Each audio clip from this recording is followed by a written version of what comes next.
winning money together. The two that hit so far, Jeff Wilson Jr. over 13.5 longest rush, hit that with a 32-yarder for a touchdown. Check.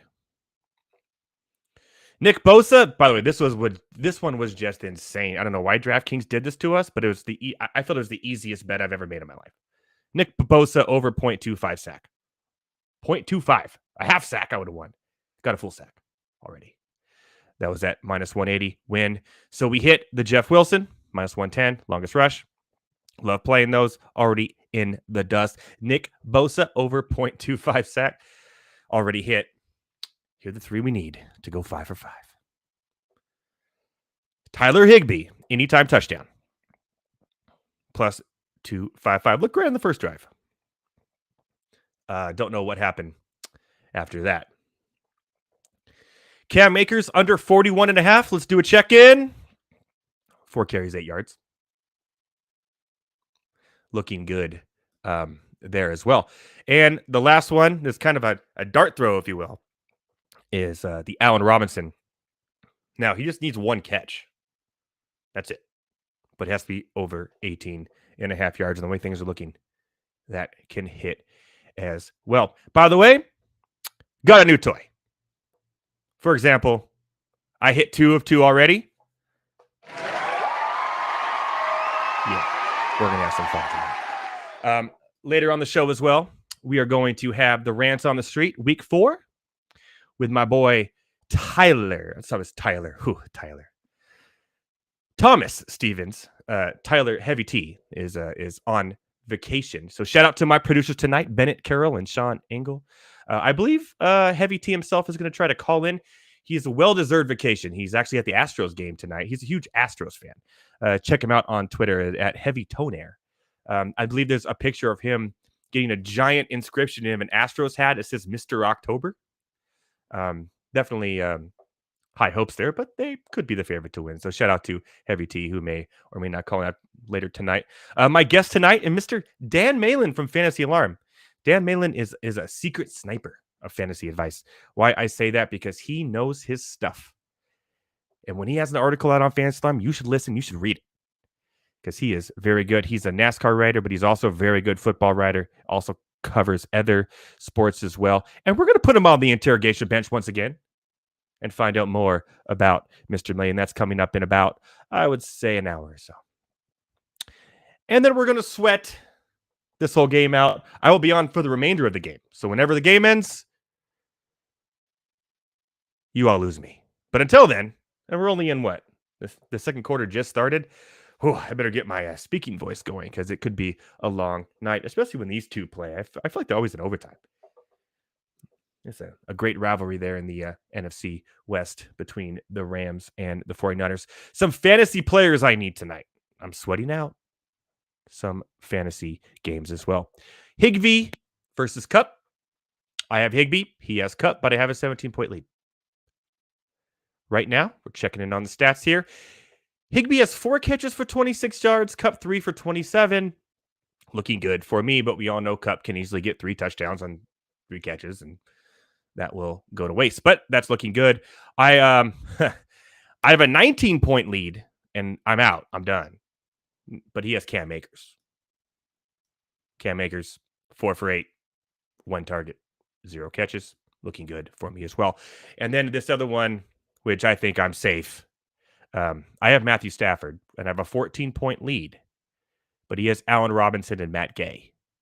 So even if he gets an Allen Robinson touchdown or a long reception, I also get the point from Stafford. If they score a touchdown, I get the extra point from Gay. I think I'm safe there, but I like to give you guys the truth and where I'm at and what I'm sweating, and those are when I'm sweating tonight. We have a new segment later, too, as well. I'll give you a little preview of what it's called. Uh-oh. Sounds like somebody's got a case of the Mondays. Yeah. We're going to talk about not so great things that happened and who has a case of the Mondays in a new segment here. We are not going to do the fantasy dating game tonight. We're going to move that to next week because of the new time slot for tonight. Shout out to Kamala, who has the day off. That's why we're doing it at 9 p.m. Eastern instead of our normal 7 o'clock time tonight. But we'll bring that back next week. And I do have a rant of the night. It's not really sportsy per se, but I had some internet problems over the weekend, and let's just say I'm not too happy about it.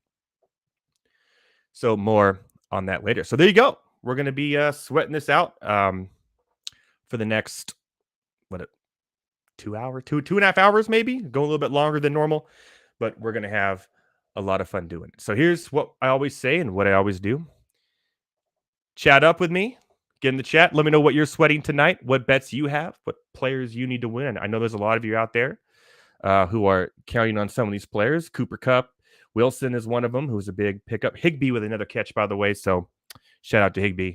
I just need him to score a touchdown. But they are driving, so good luck to me on that. And then, call in. One touch call button. Who does that? Oh, nobody except for the Bettor Sports Network. So get the app and call in, and I will take any calls. I will talk about anything you want. Hopefully football related or sports related. But if you want to talk beer, I like IPAs too. So there's always that as well. And I love barbecuing. So we could talk about barbecuing. We could talk about, I don't know, movies. There's some good movies coming out. I don't know, anything. It could be about anything. We're watching football together. What do people do when they watch football together? They talk about football, obviously. They're fancy teams. And then they kind of, shoot the bad word, start with an SH, about other things too. So we could do that here on Monday Night Rants. Heavy on Allen Robinson, overs and not happy. That was Bettor Boss. Shout out to Matt Deutsch. Well, I only need him to do one thing, and that is hit one catch for over 18 yards. But yeah, the overs, I'm not quite sure what the overs on, but now some guy named Powell just got the ball, so that's not looking good for Allen Robinson at all. I was high on Allen Robinson. I actually traded for him in a dynasty league at the beginning of this year, thinking that he's, getting broken from that Chicago Bears system, which is still broken. More on that later in Case of the Mondays. But I was high on him. I mean, that Robert Woods role is his role, and now Robert Woods is back to life in Tennessee, and he'll probably get more targets now. Treylon Burks injury. But yeah, he should be doing better. I know Matthew Stafford, he has those issues with his shoulder and his Tommy John, whatever issues. He's still out there playing. Yes, A-Rob, longest reception. Oh, you did the bet with me. So you're going to sweat out the A-Rob longest reception of 18 points. He just needs that one that puts you over the edge. That's why I like taking the longest reception to the longest rush yards. Jeff Wilson killed it. One rush, boom. Ooh, over 3.5 receptions. Now that one, I don't know. I don't think he's even come close. Has he? I think he had like 6 week 2. Week 1, he had like 2. Let me look at Allen Robinson here. He has one target. So tonight. Let me check here. I just hope I don't get one of those ads from ESPN that like blow your face out. Let's see here. So I know week 1 was a bust for Mr. I'm getting okay. Well, that didn't work because I got Warren Jackson, so that's not good. Let me try that again. So Allen Robinson, week 1 was a bust. Week 2, he had a touchdown that kind of saved himself a little bit, and I believe week 3 was kind of a bust. Yeah. So here's what we're looking at: 2 receptions last week, 5 targets, 4 receptions, and 1 reception week 1. And you need over 3.5 receptions. Another Matt Gay field goal attempt. That's going to be a hard one to lay out, especially if this game stays close. If this game stays close, I don't see that coming, especially since they're just feeding Kupp the ball as much as they possibly can. So that one's going to be a tough one. But I'm here, and I'm going to sweat it out with you and see what he can do. I think I heard earlier, I want to say Corey Nando and friends or one of them, that they were saying that he's droppable now, Allen Robinson. And I kind of don't know how I feel about droppable. That's a hard one for me because I have him in Dynasty. But I think he's still tradable. I trade low on someone who still believes in him, like me, because I would rather trade, somebody on my lower bench or like an injured player who's not going to who went to the IR for a while, or a running back that was supposed to be good and went on the IR and could lose their job. Cordell Patterson. More on that later. Um, for him, because I mean he's an explosive offense, and there's no reason why he shouldn't put up. He's a talented too, and still young. It's not like he's washed. Um, so yeah, I don't know what to even think about that at the moment. Just Allen Ramos is just not producing. Matthew Stafford's not producing. And to be honest, I don't really like betting on spreads in the NFL because I think they're way too hard. Probably one of the hardest things to bet on. I'd rather take college football, college basketball, any day. Even the NBA is a little bit easier. But I did have the 49ers winning this game and beating the spread if I were to bet on it. But I think it closed at like 1 or 1.5. So it's still close. And it's like, you're really going to pay the 1 point in an NFL game. It doesn't happen that often either. So it's just, yeah, I'm not sold on that either. But I think the 49ers do win this game. Jimmy G is a better football player than Trey Lance. Trey Lance could be a better fantasy player. I say could because we really don't even know yet. We really have no idea if Trey Lance is really a good fantasy football player because we haven't got enough of him to show that he is. And yet there's still people talking about Trey Lance acting like he's the next big thing and he got drafted so high this year. And I'm going, what? What are you doing?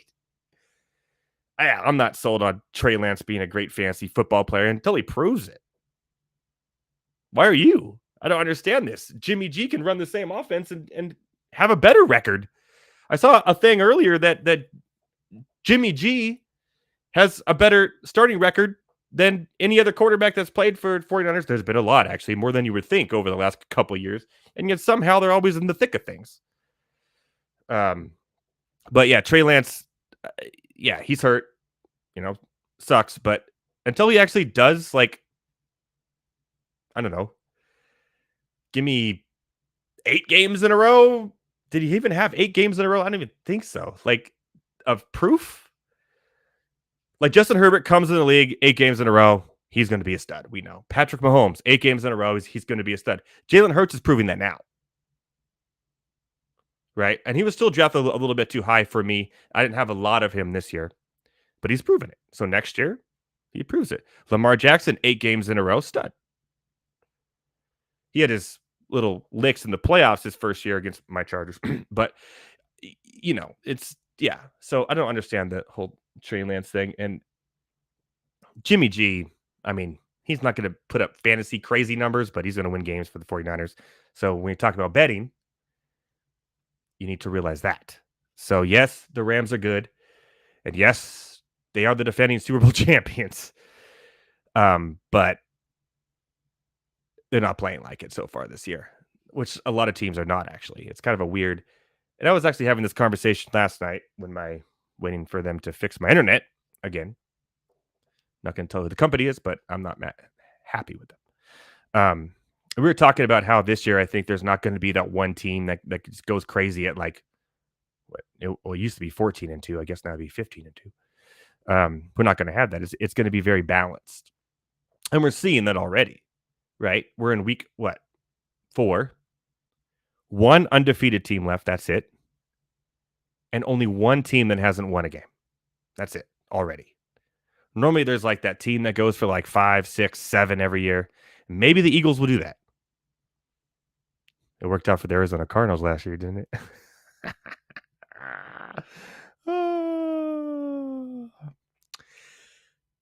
And the Houston Texans are who we thought they were, I guess. But I still can't believe the Bears are 2-2. What? It's going to be one of those weird years that we don't even know what is going to happen. There goes Jimmy G scrambling, not sliding. But, that's what he does best. That's why he likes to get hurt. My mom, my shout out to my mom, the hashtag fantasy mom. She will be here a little later. I'm trying to get her to call in tonight too, but we'll see. I told her I'm going to be on a little bit longer. She is a Rams fan. She's from LA. Shout out to Northridge, California. I'm trying to get her to call in so we can talk to her about her fantasy teams. I know she had Miles Sanders in one, who had a great week. Who I was high on at the beginning of the year, by the way, and nobody else was. And I got him in like 10 leagues, and it's paying off. You could drop Kenneth Gainwell. We could just get rid of that. And Miles Sanders is the man. And looks like we got a call. Someone's calling in. Let's see if we can get them on air. At least I'm going to try. I know we've had some issues with this in the past, but I'm going to try to make it happen on my Mac system. But yeah, so 49ers and the Rams, a great rivalry. Oh, we do have a caller. I'm kind of a Mac guy myself. I'm just how are you, pal? What's going on, man? How you doing? This is Joe, right? Yes, sir. What's going on, brother? How you doing on this Monday night? Did you get sick of me earlier today or no? No, I don't get sick of a lot of people unless they're like those Raider people that are like always talking about the Raiders and how great they are all the time until they actually watch them play football and they're like, oh, they're not so great. And I go, I told you so. That was kind of a long response, wasn't it? It is. I'm taking the setup in the back. Thank you. To keep this short and sweet. Okay. Appreciate all the help so far. Been tuning in all day. Going to continue to tune in. Hopefully we grow this thing real quickly. But to speak about the Monday night game, I'm seeing in here Allen Robinson stuff. I took him in the 4th round, 12-team league. He's actually been my weakest link. I'm ready to go 4-0. That's because I took Saquon in the 2nd. So yes. Very lucky. Saquon seconds. Yeah, I had the 11th pick overall. So on the wraparound, I was able to get Saquon. So that's working out for me so far. As it relates to this Monday night game, this is a very interesting game because if the 49ers win this game, all the NFC West teams, I believe, are going to be 2-2, correct? So yeah, that's total chaos. But as it stands with the Rams, as an Allen Robinson owner, I think you're in a situation with him where you're going to kind of just have to see how it plays out because everybody knows the offense is going to be funneled through Cooper Kupp. Cooper Kupp is indestructible at this point unless he gets hurt again, right? So yeah. I think you're just going to have to, if you have another Rams skill position guy, you can't really do anything. You can't really trade guys like that because you're not going to get full value back. And you can't drop them either because most likely you took a draft pick that doesn't justify you dropping that guy with that value, right? So at this point, as an Allen Robinson owner, I'm going to ride it out. And I do believe there is that sneaky, like, Plaxico Burress kind of season in him where, like, he may end up finishing with, like, 600 or 700 receiving yards total, but he finds a way to get to the end zone at least 6 or 7 more times. Like, I see that more so in the, like, his role in the offense going forward. But the 49ers interest me greatly. And a lot of people were not on George Kittle today because of the Trent Williams injury and the fact that he's obviously an unbelievable blocker. So that's something that I think you're seeing as this game plays out. It's kind of ended up being a grinded out kind of game so far. And right now it seems like the under is kind of a better bet. So we'll see how that plays out. But yeah, I just wanted to give you a call. Yeah, well, rightly so. As we just we're speaking right now, Deebo Samuel, a long touchdown run or catch. I'm not sure which one he does nowadays, but yeah. So it's 14-6, and Deebo with a long touchdown there as well. Yeah, Cooper Kupp's going to get his, but look at what Higbee's been doing too, and with Robert Woods over the year, Allen Robinson and his talent, you don't drop him. First of all, don't be one of those guys that drop him because I'll be the guy that goes, okay, waiver wire, I got him. And as far as the Plaxico Burress comment, I don't know much. I don't know about that, but I mean, at this point, I would take 4 more touchdowns and just average at least 5 receptions a game and like 40 yards just to get me that PPR points to get to 10 as like a wide receiver 3 or a flex because buys are coming up. We have buys all the way till week 14 this year, which is the week before playoffs start in fantasy football. So yeah, you could be valuable at that point, so Yeah. I wouldn't drop him. No, the schedule is very distorted like that, and I never liked the the 17 game, week 18 schedule. I Yeah. needed a ton of games, and I need something that's a little more concrete and easier to manage as you're getting into playoff season. So, I hope you're doing well. Like I said, I'm 4-0. That's not really a humble brag. I'm in one league this year. I ditched the other two, so I Oh, think see, that's what I like. Focus on the one, right? Win the one. I'm in like 12. I'm like, I got to go back and forth. It's crazy. And one of the biggest problems is when you're rooting for one guy in one league, you're rooting against him in the other. And then the worst is when you mix throwing in a DFS lineup in there. And then on a Sunday, it's like the guy you're playing against, he's in your DFS lineup. And you know what I mean? It's the imbalance is just, it's too difficult. One team is better. Focus on that one team. If you could pay in $100 league, 150, like throw not throw all your eggs in one basket, but it's so much easier to focus. So that's what I've noticed this year anyway. Yeah, well, I wish I can do that, but I just love it so much. I got to be in 12. Like I have to. And then I have all strategies for different ones, and I draft this guy, and I'm like, I can't have him, and it's just a long process that is really on Sunday mornings. It's like that meme with the guy from It's Always Sunny in Philadelphia, where his hair is all messed up. And Yeah, that's me every Sunday morning trying to figure out my lineup. Well, you're addicted to the game, and for Exactly. better. Yeah. That's a lot of fun. Hey, I got an air horn for you. Shout out to you. And my dogs liked it too, man. Thank you so much. We'll talk to you soon. All right. Later. All right. Shout out to Joe. Apparently my Amazon package is here, which I knew was coming, and I can't really do anything about it. But we're going to go to a break soon here. And then when we get back, we will rant on the street with Thomas Stevens. He has some questions that he asked about yesterday's games, which were pretty insane.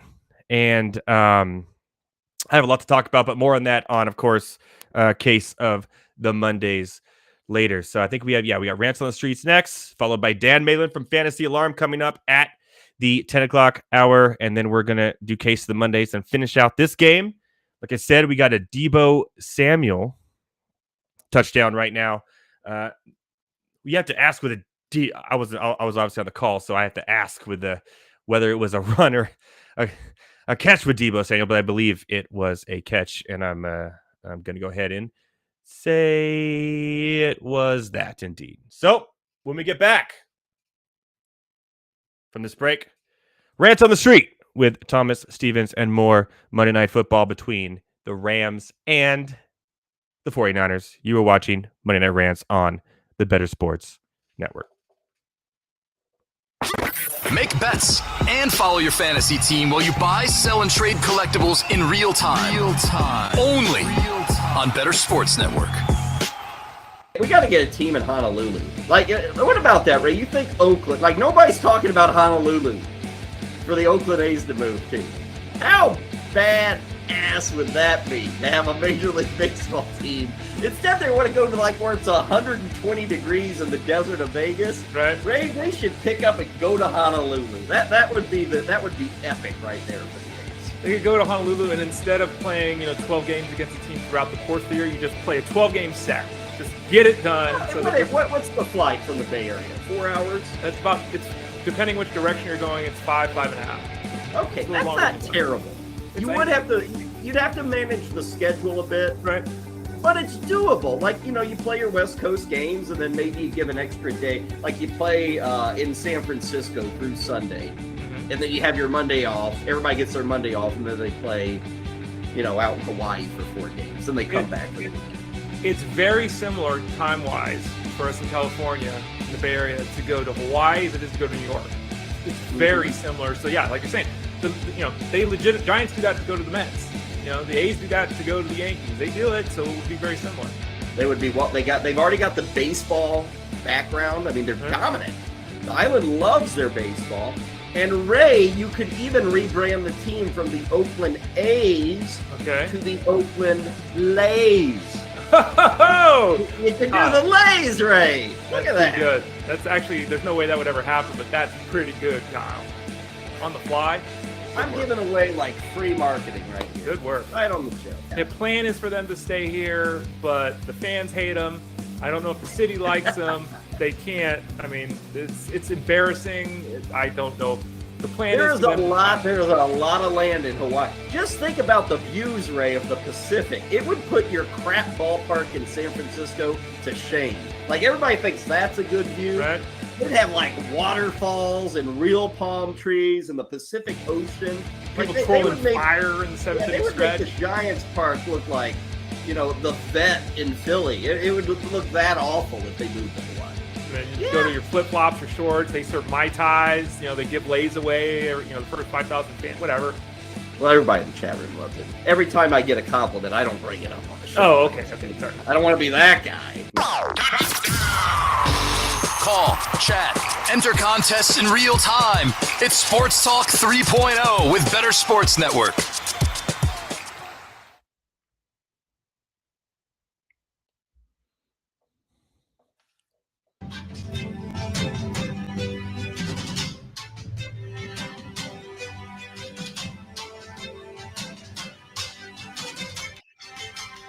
All right.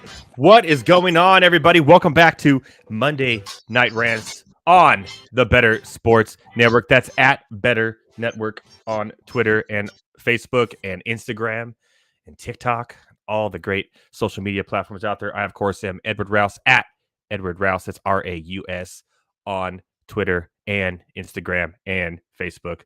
And I have a TikTok, but I don't do much dancing, so you won't find much from me on there yet. But maybe with my cooking videos and stuff, I can get on there as well. More to talk about tonight. We still have, 41 seconds in this half. It's almost halftime, the perfect time for Rant on the Street, which will be coming up in a couple minutes here with Thomas Stevens, who did, by the way, change his Twitter name. He did. It's no longer 1_Thomas_1_Stevens_1. Or something like that. It is now Bettor Thomas with an O. Bettor with an O. Much reasonable, in my opinion. But he's a great addition to the show. The Monday Night Rants correspondent. Great kid. Love him so much. Doing great things out there for the network and for getting questions asked about what we can do or what we can talk about on the show from what happened over the weekend. Now, I don't know these questions. There are always 5 questions that his buddies and friends and everyone out there in the Bettor network, the hashtag Bettor fans, ask that I get to answer on the spot. And I'm sure if I had to guess, one of them is going to be involving some injuries or some rookie quarterbacks that happen to play this weekend. More on them also later on Case of the Mondays. So as Thomas gets ready to check in, we got 31 seconds here. The 49ers will receive the kick in the second half, by the way, 14-6. I still need a couple things to hit. The Allen Robinson. I think we're done with Allen Robinson for the night. I want, if he actually gets that reception I need, just someone throw it in the chat. I don't even want to talk about Allen Robinson anymore. I feel like we just talked about Allen Robinson for 30 minutes, and he doesn't even deserve 20 seconds. So let's go off of that. Hit the Jeff Wilson Jr. Cam Akers under 41.5 looks really good. Could use that Tyler Higbee touchdown in the second half as well. As my fantasy team's looking pretty good right now with the same as well. So as we go into halftime, it looks like we're going to go to halftime right now, 14-6. The San Francisco 49ers just up the street from your boy Edward Rouse out of Fresno, California, about a 2-hour drive. Actually, it's only like an hour and 40 minutes to the stadium because they're actually in Santa Clara, which is about an hour south of San Francisco. But I've been there to that stadium multiple times. It's a cool stadium. It's nothing crazy about it, but it's nice. Great America is like in the parking lot, but apparently they're closing that, and that's kind of sad because I went there as a kid. But there's a long reception, no good. So, yep, that's going to do it. We're going to halftime. Again, it's 14-6. The under, every time I bet the under, it always goes over by like 3. When I don't bet it, it's always under. And I'm a big component of the under because everybody wants the over. So I always feel that Vegas pads the over just a little bit. And by padding the over, because everyone I feel like more people bet on the over because they want it mentally. They want the points. They want the more points. So I'm always like the under like has to hit more times than the over. I need to find stats on that. I'm sure it's out there somewhere. You know what? This next week I'm going to look up stats on over versus under so far, what has hit and what hasn't in the NFL, and see what percentage we're at. Because even though I missed those two, they were back really close. Never bet the under on a Detroit Lions game. More on that later. But yeah, it just seems relatively that the under hits more than the over in the NFL. In college, it's who knows, man. College is it's fun, and a lot of people like I have friends like, oh, I see. Oh, Ohio State has a minus 44 because they're playing Northern Ohio Technical Academy, and I'm like, okay, well, yeah, but if they go up by 30 and stop playing football, you're not going to hit that because the Technical Academy is not going to be able to score anyways, even on their third stringers. So you may not hit that over, and I kind of stay away from those really big college bets as well. Especially like that, just don't mind anything over like minus 30 is just don't. I got to do research on that too. Maybe I want to know how many times a college football team has been like a minus 30 favorite and never actually hit, and like what the percentage of that, because this is no way that seems like something that I would do. But I like the closer games and the more, I guess, exciting games than does anyone watch, like, I'm an Oregon fan, right? So I've seen those college games where they're playing a team like, Washington Union, or I don't know. And it's like a 40, like, do you watch those games? Like, do you like stop watching like the number 12 versus the number 4 college football games to watch the Oregon versus who knows team when you know they're going to win by like 30? I went to the UMass Penn State and only 99,000 people were in the stadium. Oh, at Penn State, where it's like, I believe Penn State's with the third Beaver Stadium, I want to say it is like the third largest stadium in America for college football, which is crazy that the college football pulls in more than the NFL. I'm surprised the NFL hasn't made bigger stadiums, to be honest. Shout out to Jerry Jones. But yeah, that's insane. So there you go. 100 and I think believe that's Bennett, producer Bennett. What's up, buddy? He says 106K when full. And only 99K were there when they played UMass. Wow. College, tailgating, Saturday, no NFL on. Okay, being in the stadium, but watching it? When there's all these other games on at the same time? Are you going to watch Penn State, UMass? Or are you going to watch Clemson versus North Carolina State? Come on. You're going to watch the Clemson game. Yeah, I'm not watching UMass Penn. But what was the final score of that game? I want to know. Did UMass even have a chance? Was it close? Who knows? 49-7. There you go. And did you stay for the whole game? Tajay Sharp, long TD catch. Wow, we're going really into the distance here. Shout out to Tajay Sharp and what's that? So that'd be about 5 years ago, 6 years ago, before he was on the Tennessee Titans doing things. But yeah, there you go. So we're still trying to get Thomas Stevens in here on Rants on the Street. Until we do that, let's talk about some injuries that happened.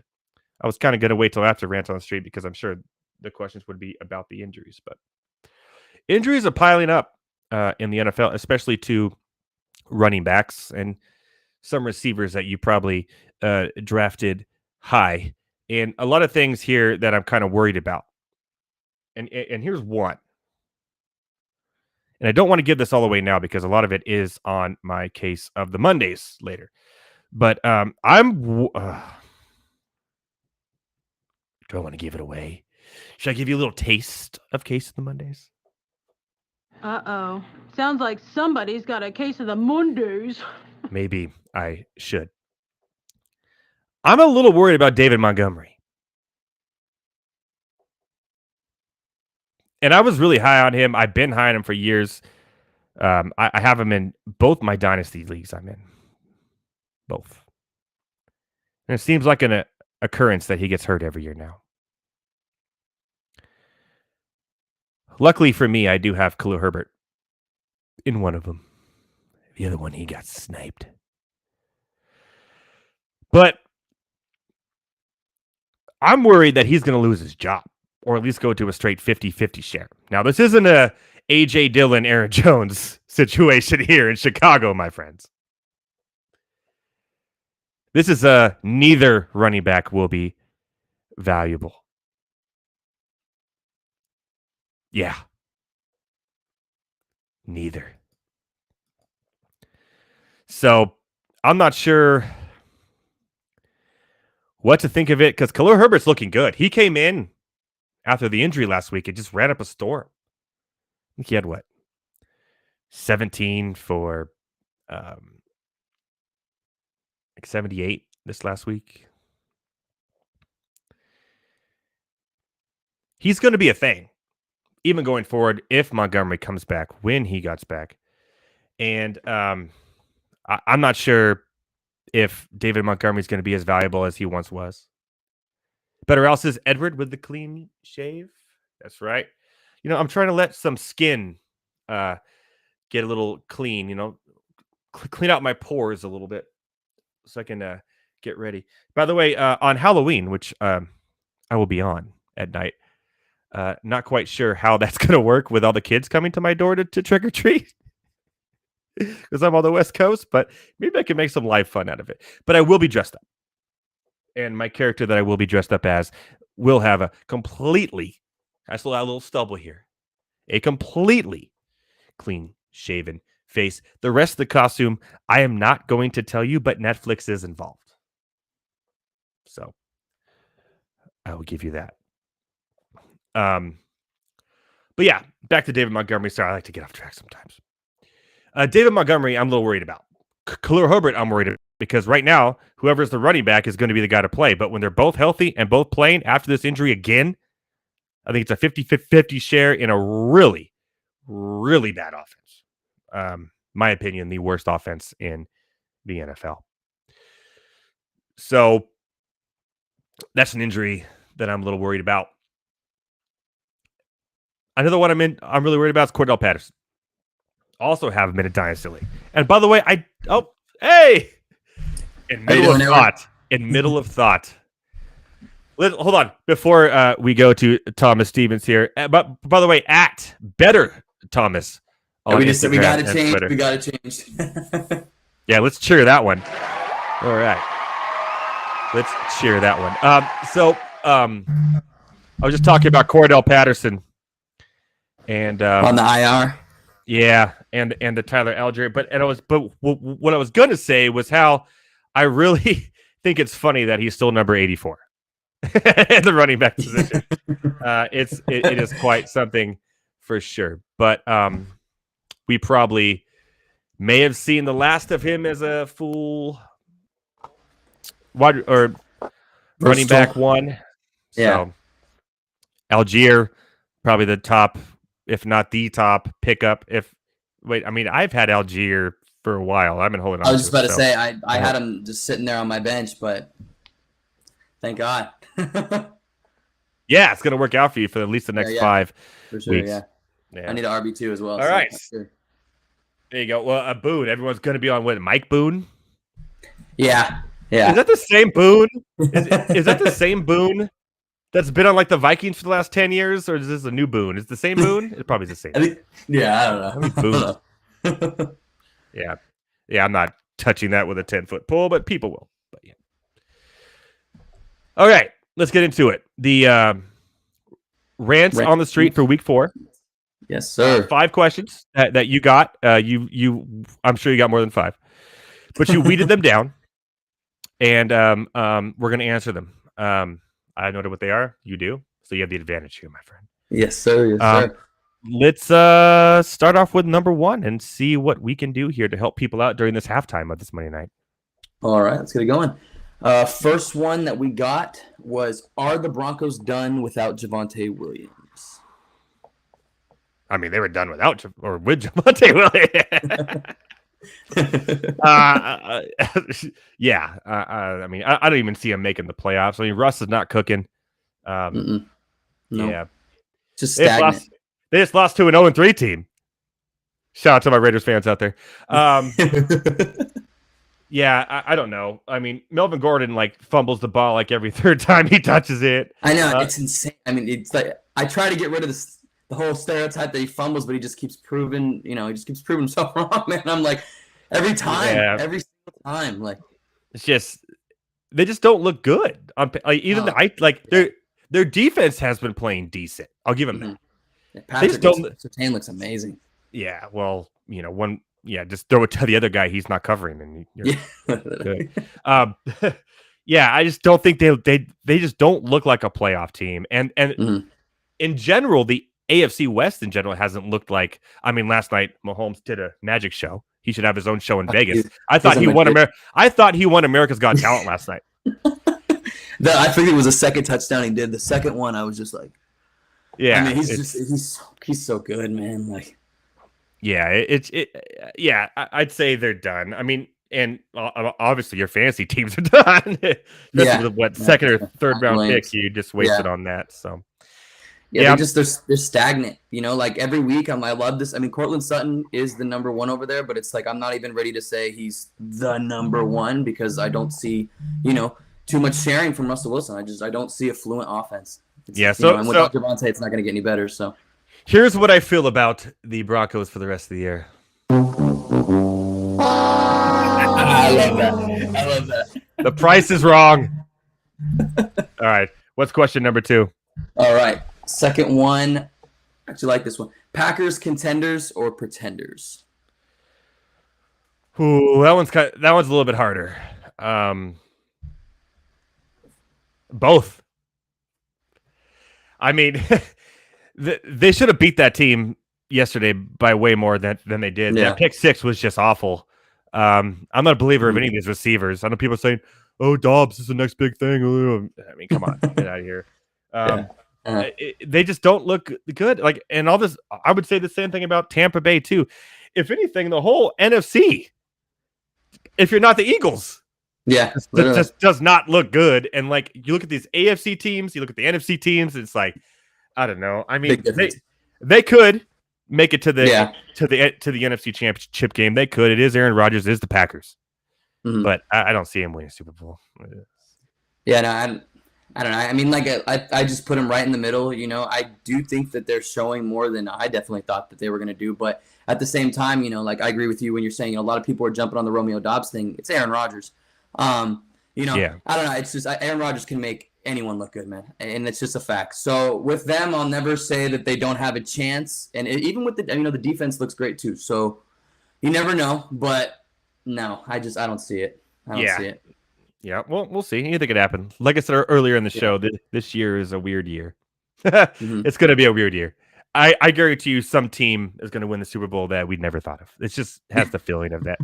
Right, that kind of year. Yeah. I like it, though. Honestly, I do. I like it. It's up in the air. So I kind of like that, instead of having the usual just same two things, I like it. So we'll see. Nick Durst in the chat said, shout out to Nick. It's the Jaguars year. Hey, why not? There you go. Exactly. Why not? Yeah. Christian Kirk to the moon, please. Yeah. Jeez. All right. On to number 3. We're going to kind of change it up a little bit because I know there was reports that came out. It was who starts for Pittsburgh. I'm pretty sure the reports say Kenny Pickett will be starting. So we'll change it to do you think it's good that Kenny Pickett is starting at quarterback? Well, I do have a lot more to say about this on Case of the Mondays later, and I will. But yeah, I mean, yeah. Mitchell, I mean, I know it's hard. But it's so crazy it's so crazy that they got what they wanted, and he just goes out there and throws 3 interceptions. Yeah. What happened? Oh, now his legs though, he does have some wheels, and he's a little minor. I would say minor. Josh Allen, very minor. He's a little Josh Allen. Not a lot of Josh Allen yet. Yeah. He could, but a little bit of Josh Allen in it. Yeah. Remember, sure. Josh Allen, that's all he did for one season. Mhm. It just run for touchdown. Yeah. And throw interceptions. So you never know at that point. Real quick, Nick Durr said Najee Harris a bust. No. I think that makes Najee Harris better. I can't blame Najee. His guy doesn't even have 2 space after he touches the ball. I mean, he gets the ball and he's got to stiff arm 5 people, hurdle 2, jump over the whole team to even get 5 yards. So now I am worried about Deontay Johnson.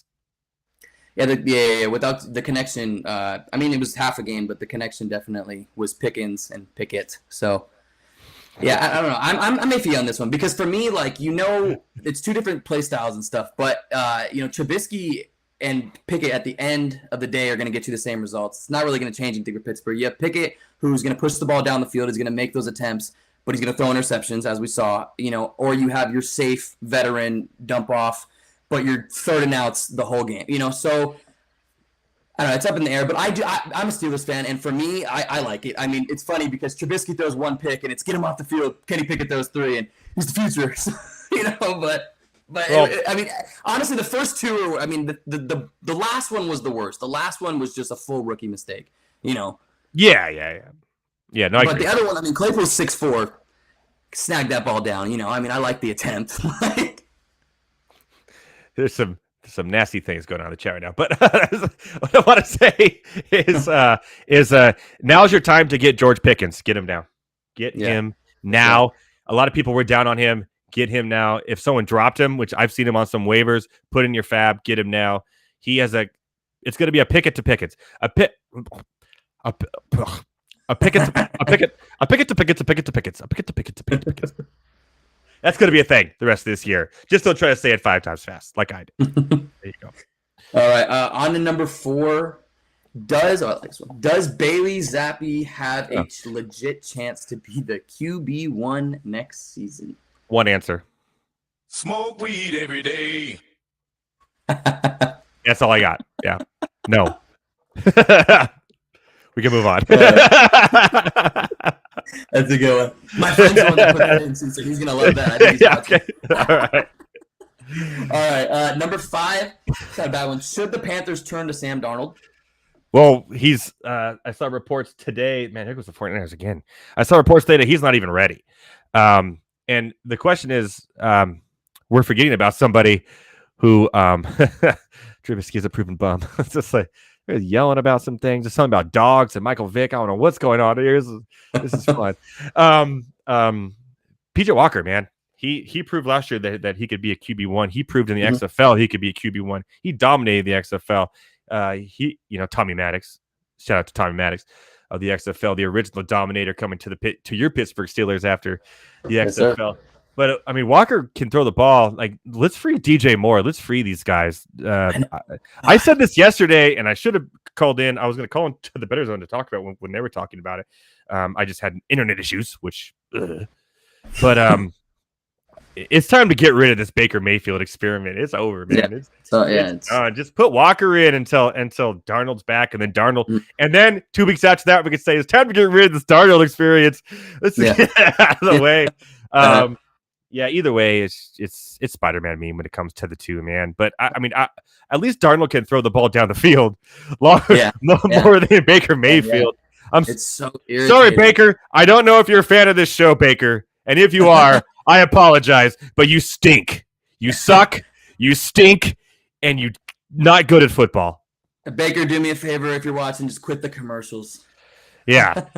Here, Baker, this is for you. This is for Baker Mayfield right now. What is your major malfunction, numbnut? Shout out to Baker Mayfield and that. Yeah, okay. I love how you said free DJ Moore, though. God, I have DJ Moore, and I thought the upside was there, and when I see Baker throw, he doesn't look like a set quarterback, he doesn't plant his feet. He doesn't take his time. You said doesn't look like a quarterback, right? That's what you did. It's so the mechanics are ugly. He's just an ugly quarterback. I hate the slander. I'm sorry. He should go hang out at a bar with Johnny Manziel somewhere and watch some games. That's what he should do. All right, remember that is all. That is the 5. All right, man. We're at the game just started right now. What do you? Who do you have winning? Obviously, 49ers are ahead, but who do you have winning this game? I'm gonna go with the Niners. I'm gonna stay with them. My call for the game was a slow defensive game. Debo obviously broke loose. That's can't stop that. But I don't know. The offenses, both teams' offenses are bad. I see the Niners just keep doing what they're doing. Maybe put one more on the board. The Rams might get one more, but Niners win. Yeah, Better Boss says some people have DJ Moore and Allen Robinson on the same team. That sucks. I'm assuming he means himself, and I'm gonna shed a tear I gotta for him. Edward, is that a Clippers shirt? It is, yes. Basketball season is on its way. I'm a huge Clipper fan. Obviously, It's gonna be a I- rough year for me. I think you can guess what team my team is. well, you're a Steelers fan and an SC fan, so you're all over the globe, man. So what is it? I am, but I'm from. We got Westbrook. We're not, Oh, you're a Lakers fan. Yeah, unfortunately. I don't know. I'm not sure if I can hang this up fast enough here. Let me see. No, I was kidding. I'm sure we'll have some fun. The Clippers, the roster this year is nice. Man. We're gonna try to get you USC quarterback stink in the NFL other than Palmer. He kind of has a thing there. Point. Yeah. I like the receivers and our defenders. Well, Mark Sanchez had like one good year. Yeah, and then he ran into his own guy and it just killed him. John David Booty. I forgot about him. Good old JDB, baby. Oh man, that was some good times. Shout out to Trubisky. He's a gamer. Well, he's not going to play for the Steelers probably again unless Pickett gets hurt. He's done. So, yeah, he's done. See, do we miss anything else here? I don't think so. They're having a lot of fun. Way too much fun. Better than Nick Foles. Okay, yeah. So hey, we'll try to send you out to at least a basketball game that's going on during Monday this year. See if we could do some live stuff with some fans. Let's get you at a Clippers game, baby, and give me some fans.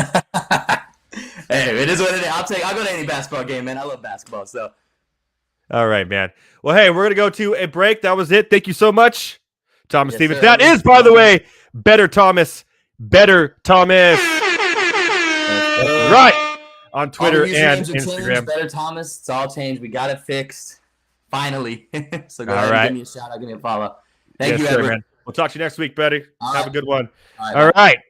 Yeah. How fun was that, man? Yeah. The Packers. That was a good question. I don't really know how to answer that one. I don't know if they are them and the Bucks. They're just like the same team, and it's just odd. But yeah, that's always fun. We'll try to get them doing more. When's the Ballmer Arena opening? I believe it's 2024 for opening day. It's in the works right now. It's going to be great too. The best arena in all of basketball, because nothing Ballmer does is bad. We're going to go to a break soon.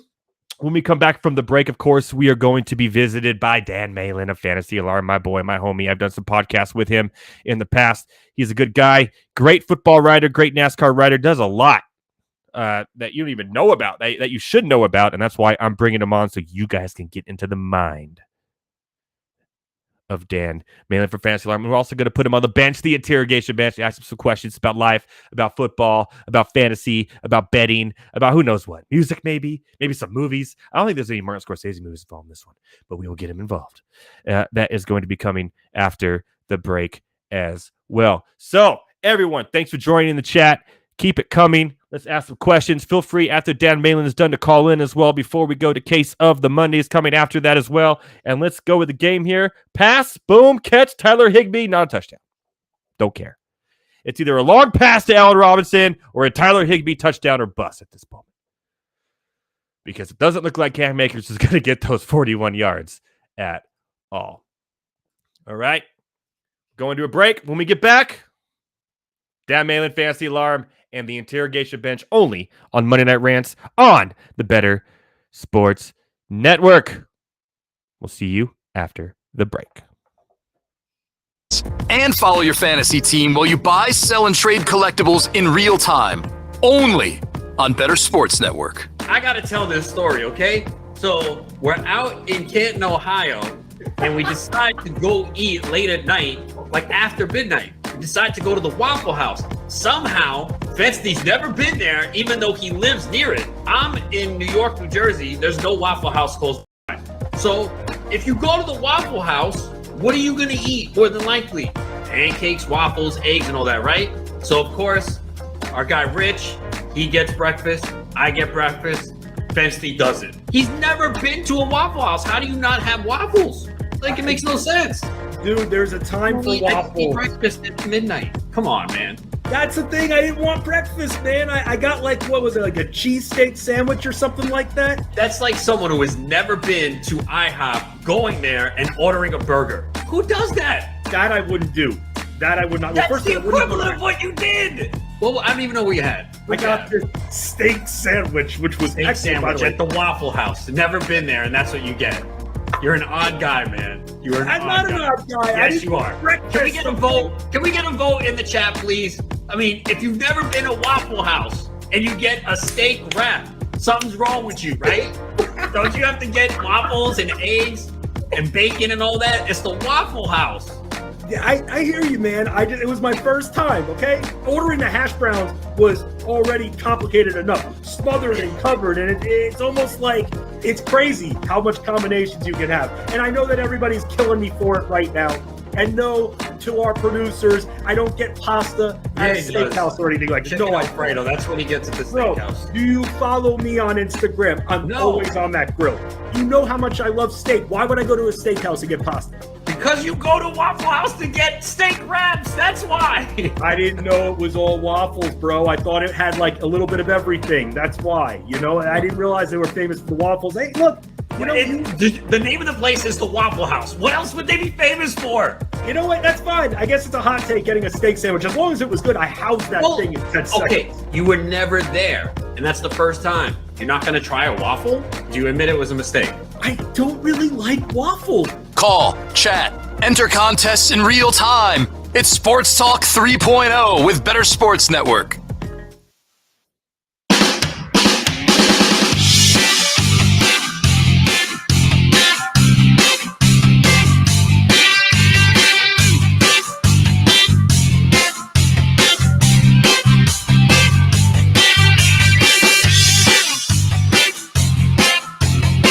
Yeah. Oh, there's some rock ska going on there. Love it. Welcome back to Monday Night Rants on the Better Sports Network. Week 4 of the NFL and the 4th installment of Monday Night Rants on the Better Sports Network. Again, if you missed out, that was Thomas Stevens on Rants on the Street, a weekly segment we're going to do here on the show. Always fun to just get asked questions that I don't know about. Just get my true opinion live instead of, doing the research and doing all that stuff like that, which I like doing too, and I can. But it's always fun. Shout out to Thomas Stevens. He'll be here next week. If you want to ask questions and get your questions in the top 5, well, now you can at Better Thomas. And he'll narrow them down and ask me what he thinks is the best ones. And, that could be quite fun fan interaction. Speaking of fan interaction, and good friend interaction, and a great guy in general. We're going to bring on my friend from Fantasy Alarm, Dan Malin. What's going on, Dan? Not much, man. Just enjoying the Monday Night Football game. How are you, Ed? I am doing well, doing good. It's Monday night, and I'm on Monday Night Rants, so I'm doing the best I possibly can. I can't complain. I have all the faith in you. I'm sure you're doing a great job. Of course. How's life, brother? How's the game going for you? Are you sweating any bets? You sweating anything tonight? No, not really. I was kind of backed up at work. Normally, I love to max enter the mini max on DraftKings, 150 lives for $75, 50 cents each. Didn't really get to do that today. So I really only made one lineup just to get the Iron Man credit on DraftKings. But no, I mean, showdown lineup isn't going great. I played the $5 single entry, but, played it light, moving on, just kind of enjoying the game. There you go. And do you have any love for any of these teams at all? Not particularly. Like, I'm a Patriots fan, so my dad's a Seahawks fan, so I guess I wouldn't say hate it if these teams just tied. Tied. Why not? Yeah. I don't give it too much of a crap about either of these teams. Oh, that's fun. But hey, you do a great job over at Fanstar with a lot of your football writing and of course NASCAR, which you can catch you out every week. You do NASCAR and football writing, right? So before we get into the interview here, why don't you go ahead and tell everyone where they can find you and what you're doing over there? Over at fantasyalarm.com, NFL, NASCAR coverage. Occasionally I'll jump in and I'll cover PGA for Drew Phelps if he's ever on vacation. You can follow me on Twitter at Real Dan Lanta. That's RealDanLant. There you go. That's Dan Malin, of course. We talked about. I had Matt Sells on last week. I don't know if you knew that or not. News but to me. Yeah, he was on last week, so we did talk a little NASCAR, and we also talked a little football, and I put him on the interrogation bench, like I will do to you as well. I want to ask you a question here about Tua. I'm going to throw you on the spot here. What's your feelings on what they're doing and what happened? They did fire the doctor or whoever, and I do have a bet. I don't know if you knew this either, so I'm bringing you into the fire here. I had a bet that Tua would be a top 10 quarterback in fantasy by the end of the year with Andrew Cooper. And if I lost the bet, I would have to wear the nurse's outfit from the Blink-182 album. That's hot. Yeah, that's pretty sexy. But if he lost the bet, my mom was on here chatting. I'm sure she'll be on here shortly. I don't think people got the message I started an hour earlier, so we'll get some chat on later. But she decided that Andrew Cooper would have to dress as a Dallas Cowboys cheerleader if he lost. So there's sexiness all around in that one. That's but it looks like I'm losing. What are your thoughts on when you think Tua actually comes back to play a game after what happened in the last two? I wouldn't be surprised if they took a very conservative approach with it and held him out for not just this week, but probably an additional week too. I don't know when they have their bye week in front of me. I mean, it's pretty obvious, and I'm not a doctor, but I am of the mindset on social media that when he went down in the Bills game and he looked a little drunk. That's a way to put it. Okay. But it's like he didn't like reach for his back after he had that hit. And I'm just like, I'm not a specialist, but it's like there's so much I do know, like, the human body, there's more that we don't know about it than we do know. And I'm sure that applies to the human brain because it's just this infinite well of unknown mystery. And sure enough, when he went down on Thursday night, I was one of those people that just like kind of like saw the initial live zoom in of his hands, and I'm like, what the hell? That was insane. I thought he broke his finger. I really did think he broke his finger. I thought so too initially, but then I was just like, no, like that. There's something involuntary about that movement right there. And then one of my buddies from college texted our group chat that it's called like a fencing reaction or something like that. Very freaky stuff. At least he was able to, fly home next to Mike McDaniel on the plane and watch McGruber. Dude, I tweeted about that. I was like, can this get more bizarre? He's like, yeah, we hung out. We talked about it for 5 minutes and then laughed about McGruber. I'm going, okay, he's still concussed. Come on. Yeah. Great movie. What? Yes, well, Ed. Come on. I figured that would be like right up your alley. It's so stupid. It's fantastic. Oh, so it's okay. Okay. Okay. I will watch it this week. I will take the time to watch McGruber, I guess, and check it out. And then I'll tell you whether I think he was concussed or not. How about that? But I mean, overall, I think that they need to take a very conservative approach with him. It's clear that he should not have been playing last Thursday. Taking the right approach, giving him the week off. But honestly, don't rush him back. He is your franchise quarterback. He was having a great year. He was really hooking up with Jalen Waddle and Tyreek Hill, and not just for everybody reaping the rewards in fantasy, but just like he's young and he's got a full career ahead of him. Like, don't screw this up. Just be patient with the kid. You want to know some reaping some rewards in fantasy? Well, you say that right now. Lay it on me. My quarterbacks last year in my Dynasty 2 quarterback Superflex League were Tua, Matt Ryan, and Teddy Bridgewater. Oh. Well, guess how that benefits me now? You're getting the first overall pick in next year's draft? No, I'm doing great, actually. Because I actually... How are you doing great with Matt Ryan? I'm 3-0. I'm about to be 4-0. Because I drafted Eckler, McCaffrey. Okay. I didn't take quarterbacks till late. And I also traded for Mariota, so I have him as well. But now I have Bridgewater as a starter. There you go. With Waddle and Tyreek Hill. Because last year he was on the Broncos. Mm-hmm. So I had him as my third. And then now he's went to Miami, Tua gets hurt, and I still have a quarterback to play. So I reap the More power to you. I'm playing this smart. I'm 3-0. It's a Mario League, by the way, and we're all named after Mario players. So there's there's Luigi, there's Koopa Troopa. I'm Peach.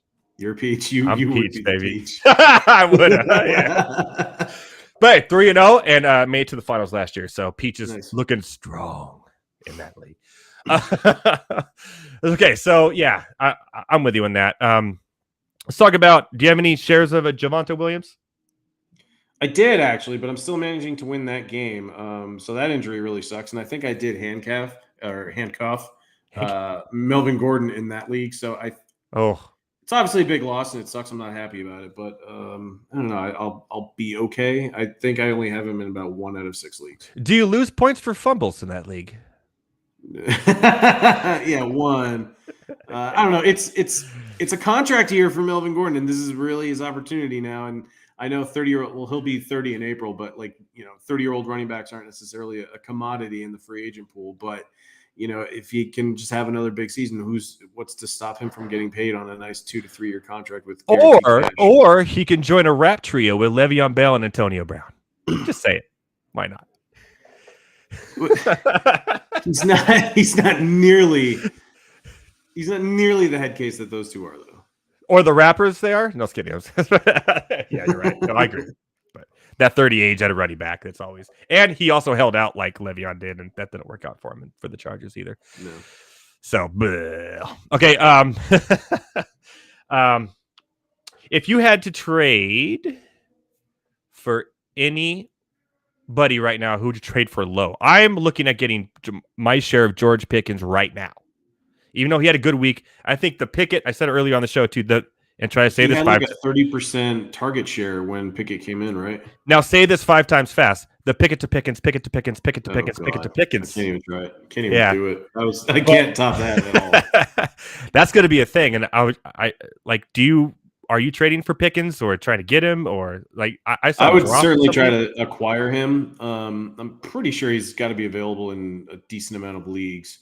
But I have seen some shares or reports on Twitter about just the overall target share that he received when Kenny Pickett did come in. So right off the bat right there, if I can get a guy that's going to get 20 to 25 target share off the waiver wire, I'll take a chance. I think if I'm looking to trade for somebody, I have been putting out some feelers with the Jonathan Taylor owner.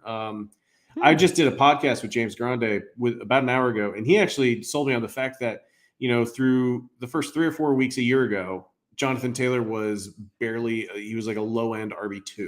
And we all know how he finished the season. Yeah. And, it's a short week this week for the Colts. He's got an injury. He's questionable. He's not going to practice, and we won't know his stats until Thursday. But if you've got a Jonathan Taylor owner in your league and they're sitting at 1-3 or 0-4, they're looking down the barrel of potentially falling to 1-4 or something like that, then I have been a little proactive, and I've just been trying to open up the dialogue to see what it would take to get, Jonathan Taylor, because he's certainly disappointed the last 3 weeks. Yeah, no, I'm with you too. I've actually opened that conversation up in a dynasty league as well. Yeah. Just because getting him there. These are guys who drafted Lamar Jackson number 1 overall in a super flex dynasty league. So you never know. Why not? I feel you. Yeah. So yeah, well there you go, straight from Dan's mouth to you in the airwaves of the Bettor Sports Network, talking about how you can go get Jonathan Taylor right now in redraft leagues, which probably makes sense because people are probably struggling. I know there's a lot of Austin Eckler strugglers until this week, so that's off the table now. Again, we saw it last year with Eckler too. Very rough start in week 1, but then he comes around. It's the same thing with Christian McCaffrey. McCaffrey, granted, he's probably going to have his fair share of oscillating performances, ups and downs. But, I think what do you have, 8 or 9 catches on Sunday, and he found the end zone. So it wasn't pretty. The yards per carry are going to be ugly. Baker Mayfield is still going to be a struggle at times. But, at times. At times. More time, plenty of times, all the time. But, okay, there you go. CMC's still going to go out there. He's going to have, big games, and you're by no means ever going to bench the guy. Yeah, you're not going to bench him. And there was a league I was in, actually. I'm in a lot. I'm in 12. That somebody actually did bench. Look how popular you are. I know, so popular. They did bench Eckler for Miles Sanders. Well, okay, that wasn't a terrible call, at least. No, but on paper, you shouldn't do it. It just happened to work out. I mean, we have the benefit of hindsight with knowing, like, yeah, I guess, like, it wasn't a bad move, but yeah, the one league I don't never do that. Yeah, no, I would never do that either. But they won too, and I think they're like going to be 4-0 too. I'm like, how? I don't get it. I think they have Matthew Stafford as a quarterback too playing tonight. Oh, by the way, the 49ers are in the red zone again. My call on them winning is going to be good, and it's stop at the goal line for Jeff Wilson probably, or whoever the 49ers have after him. I have no idea. Yeah, this game is looking really one-sided towards the way of the 49ers. The 49ers defense looks real. I'm not going to lie. That defense is going to win them a lot of games and probably get them into the playoffs and going deep, especially with. But by the way, did you see this DraftKings earlier? I did it right away, and like the first drive I won. It was 0.025 sack for Nick Bosa. What? Yeah. It was minus 130. I'm like, sure, throw me $50 on it. Boom, won it the first or second drive. I was like, that's insane. Yeah, I got it. It was 0.25. It wasn't even like a half sack or anything. No, like 0.25 on DraftKings, like an hour before. So it was basically like he either shares a sack or he gets no sacks. Yeah. I'm like, this has to be one of their like free things where they do they've been like doing specials. that thing where it's like, yeah, they've been doing that thing where it's like, is whoever you take as your money line bet, even as long as they're up by 7 points or something at any point in the game, you win your bet. And I heard they were losing millions on that. Yeah, well, and I'm pretty sure they lost like a lot of more good money just straight off that and Nick Bosa. That's insane. Yeah, it was insane. Yeah, 180. I mean, congrats. That. Like, yeah, rake it in, man. I saw it there, and I was like, and I even put it out there before the show and everything. Said, here's what I'm betting. I also hit the Jeff Wilson Jr. over 13.5 longest rush. Obviously, that 30-yard touchdown helped. The Cam Akers under 41.5 yards rushing. That's going to hit. Tyler Higbee anytime touchdown plus 255. I he was at like 8 at halftime. Yeah. So I think he's at like. Oh yeah, he's under 20, but you never know at this point. And then Allen Robinson over 18.5 longest reception. We spent the first half an hour of this show literally talking about Allen Robinson. I heard he had a catch. He did, yeah. But a lot of us in the chat and everything needed more than that. So yeah, we won't go into Allen Robinson because I've already said we're no longer talking about Allen Robinson on the show ever again. We've already spent enough time. Are there any fantasy leagues that you were sweating tonight that you need players to win, or you just dominating them all like you should be doing? Because I was set to go 4-0. I was in one really close matchup where I was up a full point, and I had Jeff Wilson, so the touchdown really helped. And then my opponent had he had Rams defense and I think Robbie Gould, so I think I'm still doing okay in that one. Yeah. Otherwise, I think I'm going 5-1 this week in season long. DFS was kind of a nightmare for me this week. The only right call I made was tough in my DFS cash line was that I played Geno Smith. Everybody else, all the studs that I paid up for were. Hold on, you played Geno Smith in your DFS cash lineup? Yeah, I had two separate Seattle and Detroit GPP stacks, but I did have Geno Smith in my cash lineup. What? You are crazy. But in a good way. In a good way, because that's the smartest play you can actually do. That part worked out. Nothing else in the lineup did. Oh, okay. Yeah, I was seeing the thing like Detroit has the most points scored in the NFL. Like they're -1 in total because they've given up. I've heard that their games have totaled like 281. Yeah, it's insane. Wild. Insane. Their defense is so bad and their offense is good. Yeah. And it's there's a Kittle touchdown for everyone watching. Oh, I don't know if we got 2 in. We'll have to look at that. I'm sure they'll look at it on the. Let's see. There's 1, and he's out of bounds. Not a Kittle touchdown. Looks like it. Yeah, it's not a Kittle touchdown. They're gonna review that. George, what are you doing? Well, George, he's growing his hair out. That's what he's doing. Let's annoy all the listeners real quick and talk about NASCAR for a second. They're gonna tune out, man. just get 5 minutes on it. It's my love. I tell them, they know it. This this race this last weekend in Talladega, this one race last till the playoffs. Chase Elliott decided he wanted to wait till the last 2 laps to even make everyone realize he was there. What are your thoughts on that? And who gets knocked out next week? Who gets knocked out? Oof, I don't even have the standings in front of me. Obviously, it was a very enjoyable race. I was actually I was at a bar that obviously has every TV tuned to NFL come Sunday, and then I was that one guy that was just trying to find the NASCAR race, and I had to end up watching it on my phone. The poor guy in the corner like me on the phone with the half beer that's warm and the pizza that's like already cold, just watching the last 10 laps of Talladega. Yeah, that's me. Oh, who gets knocked out? Probably Bowman, unless he somehow gets a win at the Roval. He's not going to do that. He's not going to do that on a road course. I don't know. I could see Chase Briscoe getting knocked out. He and Austin Cindric, it looks like they're currently tied at the cutoff line. What is this, the Xfinity Series 2 years ago? What are we talking about here? It's kind of. It's a little reminiscent of that. Yeah. Daniel Suarez is still in it, and he's actually pretty good on road courses. Mm-hmm. Ross Chastain as well. Mm-hmm. I mean, if I had to, I would probably say Briscoe, Bell, Bowman. Man, that sucks for Bell because he's had a really good year. He's been a good playoffs too in the first round, man. That's crazy. Probably really needs a win to move on. So I'll probably say Briscoe, Byron, Bell, Bowman. I think Cindric, pretty good road racer, and they're at the Roval this week, which is so weird. I want a true road course, or I want just give me a trioval. This half trioval, half road course thing. It's weird. Yeah, it is weird. But I think Cindric can sneak in. Okay, there you go. And is my boy Blaney safe? Yeah, I mean, he could win the championship without winning a race. I know. That's stupid. It may happen. We'll see. We'll see. He's safe. All right. Well, check out NASCAR. Are you doing the podcast this week with Sells and have more? Probably Wednesday or Thursday. We couldn't do it last week. I couldn't either. Yeah. So crazy. I mean, it was Talladega, luckily. And, if you've played Talladega DFS before, you're stacking the back, you're trying to throw darts, you're leaving salary on the table, and you're just hoping, you can somehow get, 6 drivers in the top 15 and with the winner. I will say I did get second and won $80 in a $4 buy-in. There you go. Shout out to Todd Father himself for that one. Todd Father.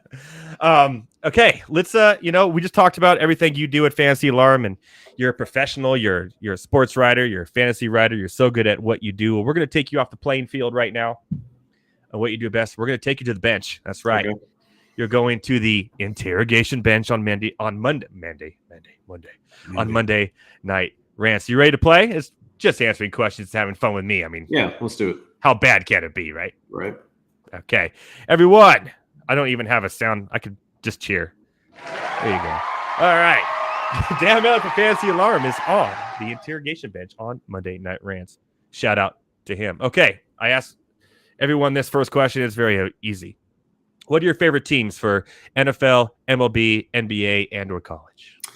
I'm a New England kid through and through. Grew up in Eastern Connecticut. Moved around a lot since then, but I still follow the Patriots in the NFL, the Celtics for NBA, the Bruins for NHL.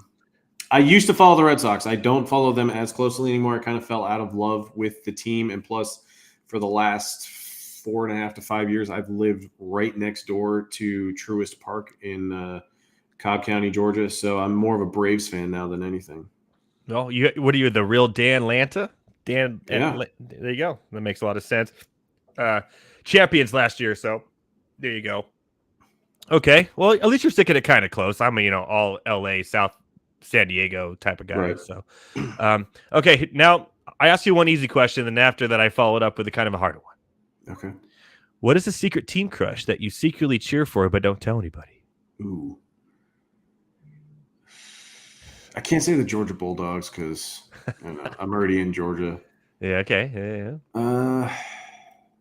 You want to know what Sells was? The Arizona, maybe that'll help me find some. Arizona Diamondbacks. What? Yeah. I was like, what?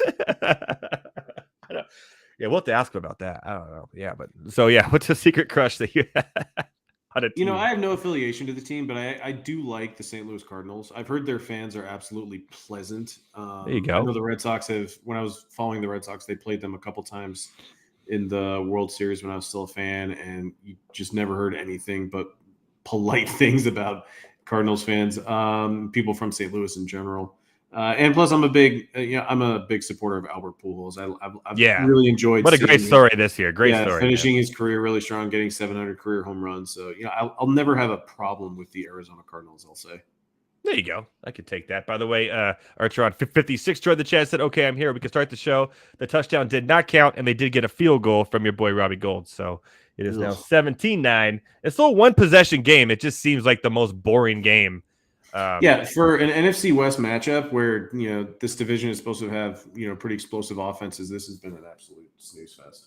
Yeah. It's not like it's a Thursday night game where they can, you know, at least lean on the fact that it was short preparation and they had a long week to get ready for this game. And I mean, I get it. Like, both defenses are good, but, you know, I want to see some scoring. Yeah. So the under's probably going to hit. Ugh. Yep. Okay. So you work for Fantasy Alarm, obviously. You're a writer there. What is your favorite sport or article that you currently do that you like writing about? Honestly, I love the DST coach that I do for NFL DFS. Okay. There you go. Honestly, like, I know it's not a really heralded, you know, position in DFS each week, but, you know, I've always tried to lay out my thought process each week. I can't bet, but I do love examining the Vegas movement and how certain games are trending. You know, I love being able to just, you know, recommend like a really cheap DST that goes off and gets, you know, at least 10 points. And if they score a touchdown, you know, great. You know, I always try to preach that in DFS, I'm paying down at the position. It's such a position of high variance. And so I'm always going to just pay down. And, you know, at worst, I'm just hoping for 6 to 7 points from like a real cheap DST. You know, the last couple of weeks I've done pretty well, targeting the Texans last week, the Patriots this week. You know, so wow. You know, it's really just, you know, I just don't think I'll ever like more a defense. And so like I love that article that I get to do every week. And I know a lot of people might just gloss over it, but for me it's just it's one that I actually look forward to, where it's like I don't feel like I'm doing homework or anything like that. And also very important to the DFS game as well. You know, you got to have that in there to win. So yeah, I like that. A couple things here. Better Boss needs less than 5 points from Cup in half-point PPR or he loses. Archeron is up by 0.14. Jeff Wilson versus Debo. That's going to be a rough one to the end. A punt right here, by the way. So the one-score game, and it's going to be the Jeff Wilson show, I would imagine. Debo has already taken me out in 2 leagues, Better Boss says as well. Yeah, Debo had a good game. Some positives here. Here's a hard question to your defensive. You obviously had jobs before you worked at Fantasy Alarm. What's the worst job you've ever had? All right. So when I first moved to Atlanta, I moved to Atlanta initially because I work in the film and television industry. But when I moved here out of film school, I didn't know anybody. So I didn't really have a network to really build off of. But all I really had to do was just kind of like look up and try to find information on productions and things like that. But, you know, the first job I ever had was, and I'm grateful for the job because it was my foot in the door, but I worked at this company that would rent out basically lighting, grip, camera equipment, but I worked in their stage department. And so I went from like having a pretty cushy job as a paralegal to deciding like, all right, I'm not going to go to law school. I'm going to go to film school. And then, you know, here I am 2 years after not going to law school, and I'm just like sweeping stages and I'm painting stages like chroma key green or something like that. Oh. I'm just driving a Zamboni around, and I'm just like, I want to network with the people that I'm like prepping these stages for, but it was also like, it was a minimum wage job just to get my foot in the door. Wait, you got to drive a Zamboni? Yeah. Okay, that's okay. Very, very small one. It's not like the ones you'd see in a hockey game or anything. Oh, okay. Even though you're out there like, all right. The thing broke down about every 20 minutes, so it wasn't anything glorified. Okay, I was like, that's good. That's not too bad. And then I have to like push it all the way back to the charging station. Oh no. So yeah, like it was just such like a demeaning job, and I was like, what kind of decision did I honestly make with my life? And plus, I had to like take out, you know, trash and like clean bathrooms, and I'm telling you, like, personal hygiene products being flushed down toilets are not easy to unclog. No. But after that, like the jobs actually got better once I actually started networking and meeting people in the film industry that could help me get jobs on actual productions. The work got far better. There you go. See, where everyone's learning something other than sports on Monday Night Rants right now. There you go. Get connections. That's how you go. All right, man. I know you're a big beer drinker. What's your favorite type of beer or favorite brand of beer of all time? Oof. All right. So John and Pema and I actually did a video during like the COVID pandemic and all that, and we actually discussed this, and we both agree that Harpoon Brewery in Boston, Massachusetts Brewery is it's my favorite brand of beer, but it's also my favorite brewery. I hate saying that word. Just because like the location of it it's right on the waterfront in Boston. It's an actual brewery tour. I've gone on tours at breweries where it's like they have like 2 or 3 stops and it's only like 20 minutes long and they teach you like all about the process. And then they kind of just like, kick you back to their tasting area. Harpoon Brewery in Boston has by far the best brewery tour that I've ever been on in the continental United States. It's an actual tour. It's like 45 minutes to an hour long. They have like this nice little tasting room where you can sample pretty much like new beers that they're releasing, their most popular brands as well. And they have this really good pretzel stand in there too. They don't really sell food aside from these pretzels that you can get. They have a really good like shop and just overall drinking area. It's by far the best brewery visit I've ever been to. And I've been to a few in Atlanta. I went to a couple out in California and a couple in Florida. But the one in Boston, Harpoon Brewery, is by far my favorite beer. Which is weird because a lot of people, when you talk about Boston breweries, everyone wants to discuss Sam Adams. Who wants to touch Sam Adams? I've done Sam Adams once. I absolutely will. Every time I go to Boston and I can squeeze it in, I will make time to go to Harpoon. There you go. Not to Sam Adams. Everyone's had Sam Adams. We get it. It's a Boston lager. Yeah. Here you go. Here you go. To Sam Adams. All right. No, we're not doing that here. Debo getting all the rushing yards right now on the how funny is that? Okay. So Archer on 56, you're probably getting killed right now by the Debo rushing that's happening, and I apologize for that. I'm probably not going to get my Higbee touchdown. Doesn't look good. It's okay though, because I'll take 3 of 5. That's a winning night. Yeah. In betting. Making. Just real quick, you don't have to harp on it. What's your least favorite alcoholic beverage? Is it like a Mai Tai? Like what just makes you go, eh? I don't know. I might get some heat for this, but I hate tequila. What? Like just in general? I don't like tequila. Like margarita's fine, but just no? Like no, I don't really care for margaritas. I'm just not a big tequila. I don't like the process of doing the lime with the salt and the shot. I always confuse the steps. You could just take the shot without the lime and the salt. Yeah, but that's when it tastes the worst. Oh, okay. I hate the taste. I hate the smell of it. It's god awful. And I know like the salt and the lime is supposed to make it a more enjoyable experience, and it just doesn't for me. Go ahead. Go ahead. So I remember I was doing a movie with Dwayne The Rock Johnson, and he gives out shout out to The Rock. He gives out bottles to I don't know the guy personally. I was just a crew member, but he gives out bottles of his tequila. And I remember I was having a really bad day, and I was in such a foul mood, and I was like going off because it's my least favorite like brand of alcohol, or not like brand of alcohol, but just kind of alcohol. And luckily one of my buddies that was on the set with me, he doubled up and he got mine and his, and so he had a nice little weekend. But I just cannot do tequila. I hate it. It sucks. I will drink 20 IPAs before I have to do one shot of tequila, and I absolutely hate IPAs. It'd be just as sober. No, I was kidding. All right. Yeah, tequila, man. I didn't know that. Actually, on the first week 1, I had someone in the chat say that I was asking like, what kind of drinks do you drink on game day? So someone said tequila and limoncello LaCroix. So I gave that a try, and I'm going to tell you, I'm with you.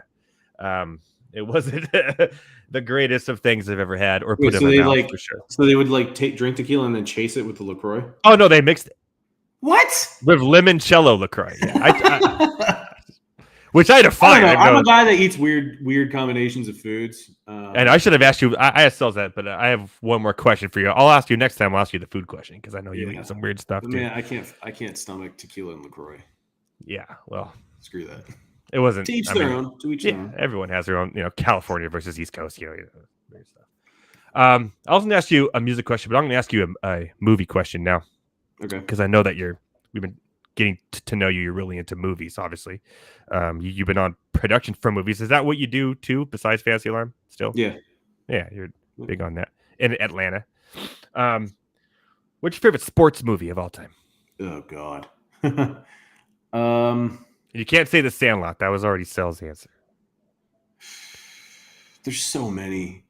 Like I could be a jackass and say basketball because like it's not a real sport, but it's just I love the parody of professional sports, and I love just a really dumb movie. Like we already talked about MacGruber.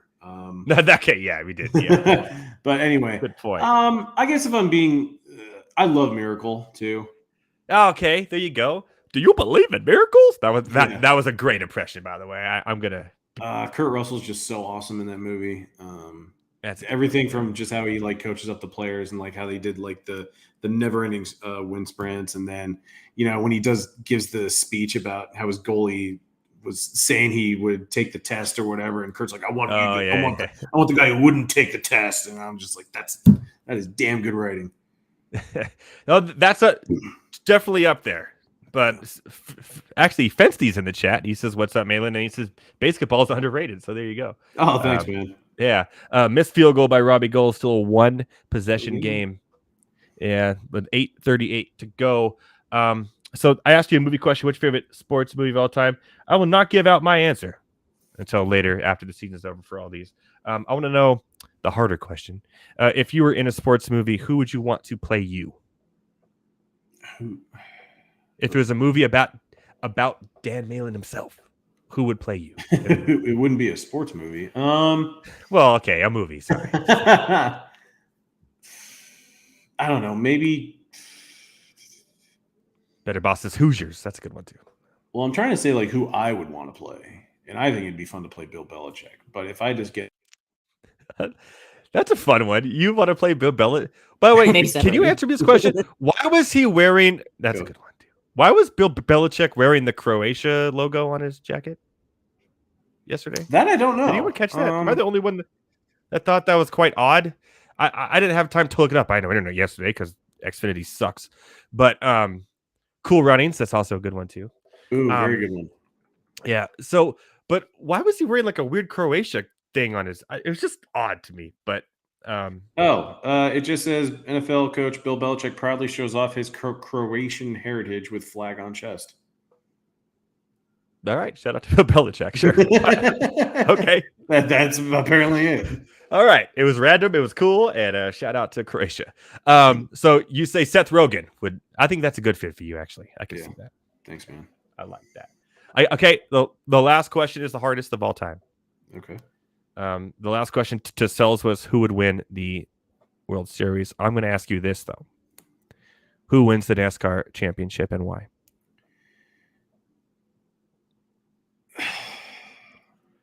I don't want to feed your ego, so I'm not saying Ryan Blaney. It's if I'm going to guess anyone, I would probably just go with Chase. Oh, come on. Give me someone else besides Chase. You want someone else other than Chase? Everyone's in on Chase. Let's get someone else that's all right, Denny Hamlin. How about that? Ooh, okay. He's always been like one of the more disliked drivers in NASCAR, but I actually have never really had too much of a problem with him. I actually kind of agree with a lot of his viewpoints on ever since he kind of became an owner, and he's been a little more outspoken. Never won a championship before, had a pretty good year in adjusting to the new car. Not as dominant as he was 2 years ago. Remember a couple of years ago when it was just him and Kevin Harvick almost seemingly winning every other race? And neither won. And neither won the championship. I'll take Denny if we're because it's so hard to read this year because it's like Tyler Reddick is out of the playoffs now, and arguably, Tyler Reddick, ever since he got his first win, we kind of knew like once he gets the first one, they're all just gonna just start coming after that. And Tyler Reddick's a guy who won 2 road course races this year, could win this week. You're right. Won a playoff race after he already had been eliminated. So, I mean, I'm not ruling out a win for him this week either. But, I mean, Denny Hamlin, I just feel is confident that's going to be in there in the championship 4. There you go. Check the odds right now. Go check the odds and see where they're at and put some money on Denny Hamlin. That could be he may be like up there, the top 3, probably. Yeah, but I swear to God, if Ryan Blaney wins the championship without winning a single race this year, I will eat my hat. I'm gonna have to call in to Matt Deutsch to tell him I will not be in Monday if he wins the championship. I'm gonna be a little excited on that one. Hey man, I want to thank you so much. We went really long, but it's been so much fun that I really don't care. And we're on the Bettor Network. There's no commercials, and we can literally do what we want. So appreciate you for having me. Thank you so much. Yeah, man. I'll get on the podcast one more time, of course, at Fantasy Alarm before we go, or before the season's over this year. And it's always a pleasure having you on here. We'll have you on again. I was telling Sells I want to do a 3-way with all 3 of us and get some stuff going on again.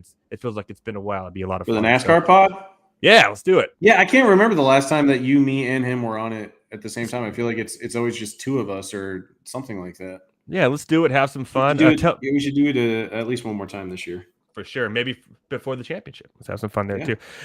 Tell everyone one more time where they can find you at, and then we'll let you go on your merry way into your IPA night. You can give me a follow on Twitter at RealDanLanta, RealDanLanta. Cool. All right, brother. So much fun, man. We'll have you on again. Thank you for joining and sweating out this game with me, this exciting game. Now, they're driving down the field right now, and they could score right here and tie it. But we're going to go to a break. And after the break, we'll see how they did. We'll sweat out the end of the game. And I'll tell you how they did right now. It's not looking good for the Rams. So after this break, back to Monday Night Rants. One more segment, and then we have a case of the Mondays. And after that, we'll let everyone go on their merry IPA night. All right. We'll talk to you soon. Thank you, Melon. We'll talk to you soon as well. Have a good night. We'll see everyone at the end of this break. Thanks, man. Bettor Sports Network is betting, fantasy, collectibles. It's sports talk done better. First rule of negotiating, you got to have something to bargain with. I feel like when it comes to trading in fantasy sports, there's too much emphasis and focus on getting the best player in the deal. It does not work like that. If you could get a player that secures you some depth, fills a hole, then you win. More than one person in a trade can win. But people just obsess, and then bad offers come where it's totally stacked. Like those crappy offers, Ron, where, yeah, you're getting the best player in the deal, but you're offering 5 other fringe players, thinking that combined they make up for that. Who deals with that crap? I see those trades, Ron, and when I'm seeing a 3-for-1, 4-for-1, 4-for-2, you know that you're getting someone's leftovers at this point for the most part. Yeah, I mean, usually they're trying to give you a bunch of players to make it seem like they're giving you surplus and quantity instead of quality. So got to be careful with that. And, you could technically lose a deal on paper, but it helps your team improve. And that's always what you're trying to do. Everyone's looking to tell everyone, oh, look what I did. I ripped this guy off. It's about improving your team. If you have two really good quarterbacks, it's hard to trade a quarterback. Now, what I would do is if I somehow made a foolish mistake of drafting 2 quarterbacks in the first 10 rounds, or even the first 7 rounds, what I've seen many people do, and they're 2 good ones, is I look and be like, okay, does the Dak Prescott manager have a backup? Maybe he doesn't. Then I do all I can to trade. Now, you're probably not going to get proper return, because if that guy with Prescott is smart, he'd be like, well, why am I going to trade a receiver or running back? I can just go to the waiver wire, pick up Carson Wentz, Matt Ryan, Marcus Mariota, whoever it is. So that's the reason why that's a situation where you might lose the deal, but you're holding on to a guy that you can't really start most weeks. So you might as well make the deal. So you technically might be losing, thinking like, wow, I'm trading a QB1, but it's not doing much good for you on the bench. And if you're like, well, I'm just keeping this guy in case Josh Allen gets hurt, well, you're playing scared, and that's not a way to win. The Playbook with Fensty and Ronis, presented by FantasyAlarm.com.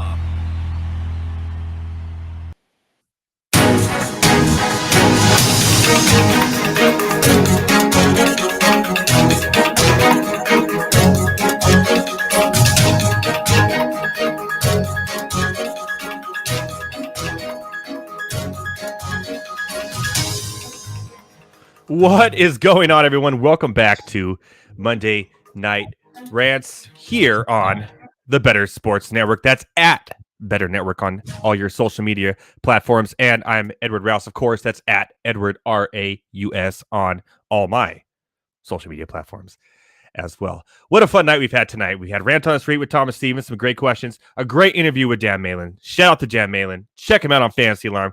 His defensive special teams coach that he writes every week is spectacular, and that will help you win your DraftKings. And his NASCAR and his football, he's fills in for golf. He does everything DFS. He's a brilliant man. Check him out. And also a fun interview. We learned a lot about him, and I will have him on again. Great guy.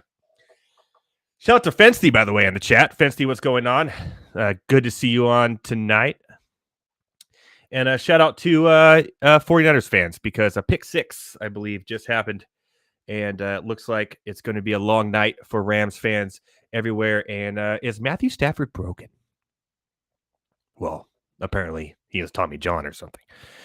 But he looks like he's not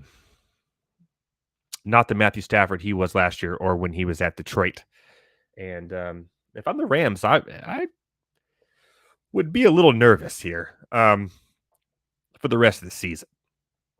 I would be a little scared. There you go. Is that Allen Robinson? No way. It is. Hey, two catches for Allen Robinson. We're on our way. So what I still need here in this final 6 minutes and 8 seconds, I need a Tyler Higbee anytime touchdown. That could happen now. See? I'm still alive there. Cam Akers under 41.5. That's going to hit. There's Tyler Higbee as we speak, but it's not a touchdown. It's one of those little 6-yard. And then Allen Robinson over 18.5. Obviously, not going to win there. But like we talked about before, you win 3 out of 5, you're going to be in the plus money. All my fantasy leagues that I needed are going to win. I just looked them up at the break on my phone. I'm going to win. I'm going to go in my 12 leagues, 9-3, which is good because you want to have that good start before the bye weeks start, because the bye weeks this year are weird, like I mentioned before. And there's going to be teams with a bye week the last week of the regular season before playoff season in fantasy, which is week 14. I believe the Packers have a bye that week. Ooh, so there's more. I'm not sure who, but it's going to be a rough week for people that are trying to get in the end. You have Aaron Jones as your number 1 running back or number 2. There's a long pass to nobody. I was hoping that would be Allen Robinson. Sweating it out here with you guys on Monday Night Rants. I'm going to go until the end of the game, and there's 4 minutes and 58 seconds left. So while I will go in and out of the game, as well as my new segment for tonight, because we're not doing the fantasy dating game. We'll bring that back next week. Archeron 56 says Debo can. I'm not sure what that means, but I'm going to guess. It's DIAF, all capitalized. Die in a fire. Guy, I was right. Okay. We're inventing things here on Monday Night Rants. I love it. Shout out to Archeron 56. Archeron 50, feel free to call in if you want to call in and just talk about the end of the game. But I'm going to do the first ever, and it's going to be a segment I'm going to do because it's a ranting show, right? So I'm going to rant about things. I don't want to talk about how great players did all the time. If I talked about how great players did all the time, what fun is that? Everyone knows how great they did. No one cares about that. They hear it all day. What went wrong yesterday? And the players, and it's not always going to be about football. There may be some baseball stuff as playoffs happen. Hockey starts this week, Friday or Saturday. They're overseas, but the first 2 games, and then the real season starts Monday next week. And you got basketball right after that. So there's going to be a lot of case of the Mondays for all different sports coming up. There could be a case of the Mondays for MMA if you watch it on Saturday night, but it's not in this segment tonight, but maybe next week or after a big race as well. There's a miss catch by Henderson. That is fun. But with that being said, let's bring you to the first ever Monday Night Rants. Uh-oh. Sounds like somebody's got a case of the Mondays. That's right. So with the first one of tonight, I'm going to talk about my boy, Will Lutz. That's right. If you woke up early enough yesterday morning and actually realized that Kamara was out and took him out of your lineup and not complain that you should go to your commissioner. And by the way, I saw a whole thing on Twitter about that today. I think Ray Flowers started it, and it's all over at Bettor Network as well, about people like, should you be able, and I think Ronas talked about it on the playbook earlier tonight as well, or today, sorry, West Coast. No, you wake up and you play your players, and if they're out and you don't wake up and do it, then you lose. You can't say, "Oh, can you take him out, take him in because I didn't wake up early enough." Get out of here. Get out of here with that. Welcome to the West Coast. Like, what are you doing? Like, you realize that you guys have, like, on the East Coast, have until 1 o'clock p.m. Eastern. We have until 10. We're 6:30 in the morning, and you're complaining that you can't wake up at 9:30 in the morning to take Kamara out. Get out of here with that. Nah, you don't take him out. You already knew he was hurt. You already knew there was a thing there. You should have had him out, or just do what I do on sneaker drops on sneakers. I get up, I check the sneaker drop. Did I get it or not? And then I go back to sleep. Do the same thing with Kamara. Come on. I don't want to hear this yelling to your commissioner. Can I plug in this player? Nah, don't even do it. Okay, anyways. That's not my case of the Mondays, because I'm not talking to you. I'm talking about the players. But that is my case of the Mondays to you that did not take Kamara out of your lineup and then complained it was too early in the morning. Get the F out of here. Will Lutz double dong. Ooh! The Saints, not a good-looking team. Had a chance to win that game against, or at least tie it and go to overtime against Minnesota. Will Lutz with a great field goal earlier in the game. A great kicker, by the way, and a good fantasy kicker. Came out in London. Kicked it. Top. Bottom. Out. Double dog. I'm sure that Will Lutz today. Uh-oh. Sounds like somebody's got a case of the Mondays. That's right. So there's my first case of the Mondays, the double dong by Will Lutz. There goes Matthew Stafford throwing the ball, probably deep down Robinson. No, it's a short pass to Cooper Kupp. Who saw that one coming? My next case of the Mondays is Mike Tomlin, Steeler fans, and Deontay Johnson. All three of you are in the same case here. I do it like it's a case. What do you do? That would have been nice. A touchdown for 20-plus yards to Allen Robinson. Wow. What do you do? You took out Trubisky. Obviously, your team's not doing well. You're playing the... And you take him out. You put this guy in. Everyone's cheering, going crazy. 3 interceptions. 1 half. All on his legs. Deontay Johnson's going... George Pickens is going. The Steelers are going to be a mess for the rest of the season. Obviously, the news came out later after I wrote this that Kenny Pickett will be almost another pick six. Will be the quarterback the rest of the season. Miss Trubisky's era is probably done. Bearing injury on any other team, he'll probably never start again. Miss Trubisky. Well, Mike Tomlin will have questions to answer the rest of the year. And Deontay Johnson, fantasy owners, you all. Uh-oh. Sounds like somebody's got a case of the Mondays. The running back position is a tough one to figure out in fantasy football. Really hard. And I got Shiitake for drafting as many starting running backs as I can while everyone's picking up receivers. It's working out for me because Jamar Chase, Justin Jefferson started off great. Had a great week this week, but Devontae Adams, Cooper Kupp, granted. Even a blind squirrel finds a nut every once in a while. But Me just loading up on these running backs, Miles Sanders, Dalvin Cook, Devontae Swift. I know he's hurt, but I got Jamal Williams later. Loading up on these starting running back studs, and now no one can actually pick them up after it's happening. Jonathan Taylor, high ankle, number 1 overall pick. Should have been. If it wasn't, then Smoke weed every day. Javonte Williams.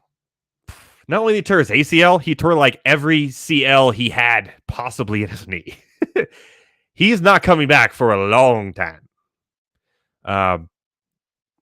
Sucks because he's a very talented player, and no one wants to see Melvin Gordon touch the ball and fumble it every 3 times. Or Boone. Cordell Patterson. When did he come in, score a touchdown, and realize, hey, man, maybe my knee... And Tyler Algier would be a top pickup if he wasn't already picked up already, which he should have been, as a handcuff to Cordell. So to your fantasy football players who went 0 running backs. Uh-oh. Sounds like somebody's got a case of the Mondays. Sorry to you. The entire Bears team. The whole Chicago Bears. Justin Fields can't throw a football. Darnell Mooney can't catch a football. David Montgomery can't play more than 4 games without getting hurt. Khalil Herbert has no offensive line to run from. Yet they're 2-2.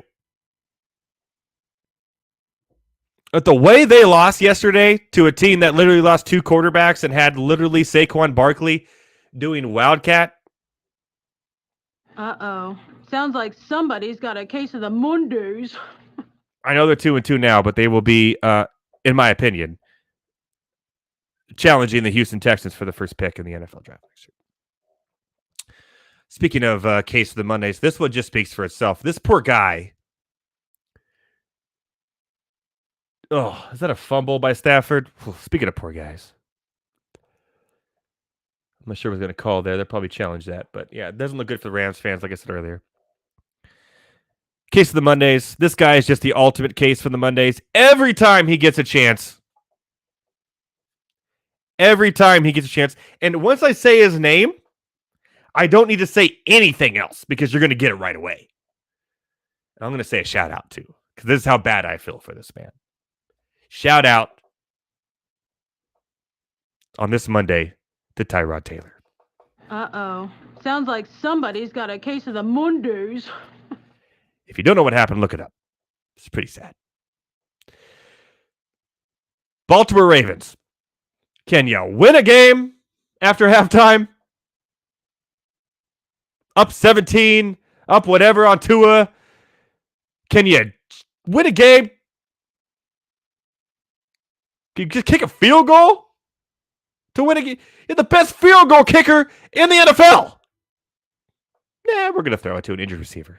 Yeah, it's fine. Losing leads in the NFL is heart-wrenching. You don't believe me? Just ask the Baltimore Ravens. And the wide receiver core, let's not. Mark Andrews started off strong. Weekday yesterday. Bateman's hurt. And you know how I feel about Duvernay. JK looked okay. Ravens are in trouble, people. Losing leads like that and losing. The Ravens today are sitting in Baltimore reading some Edgar Allan Poe. And they probably have. Uh-oh. Sounds like somebody's got a case of the Mondays. All right. You're probably tired of it, but I'm going to do one more. Maybe 2, maybe 3. I don't know. We'll see. I actually talked about this earlier, and this really did happen. We're talking about the running back ones and how you're feeling today if you drafted a running back 1. Javonte, Jonathan Taylor, Kamara, Swift. Somebody benched Eckler and did not get his points this week. And as we talked about earlier, I think it was Malin on my interview with Dan Malin from Fan Slam. Shout out to Fan Slam and Dan Malin. He said he did the same thing last year. He was really slow the first couple weeks and then went out against the Browns last year. I think 2 or 3 touchdowns in that game. And then ended up tying for most touchdowns in the NFL. Benched Eckler. Whew.